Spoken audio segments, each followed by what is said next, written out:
Here's day 51 postpartum.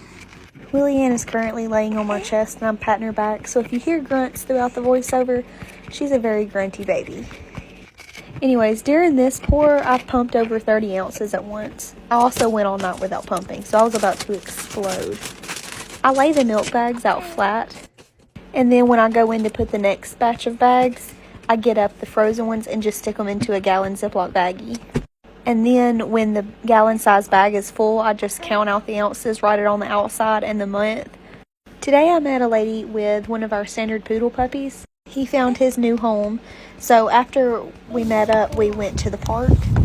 And I love this park because it's actually a new addition to the soccer field where I grew up playing. Today was the first time that we've been back since right before I had Willie Ann.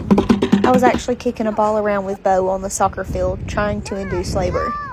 And I love it at this park because we're usually the only ones here because the other big park in town is always packed full.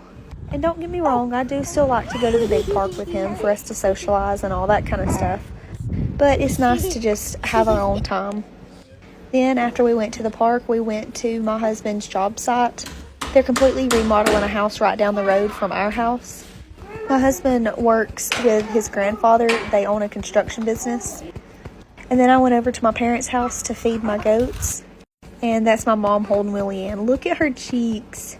That's the view that I saw growing up my whole life. Then when we got home, Papa was outside feeding the cows, and that's Bo's namesake. So Bo wanted to go help Papa Bo. Willie Ann has definitely started to giggle and laugh and smile. All you have to do is talk to her and she starts smiling. Yesterday was the first time that she chuckled. Luke was talking to her when she did it, so her first laugh was at her daddy. And then my personal chef, my husband, fixed us smoked wings tonight. And then he threw a couple in buffalo sauce. I've never been a girly girl, and I don't plan to turn Willie Ann into a girly girl, but I just love flowers on her and her muslin sleep sack. And here she is, chugging milk. And there was parts of my day.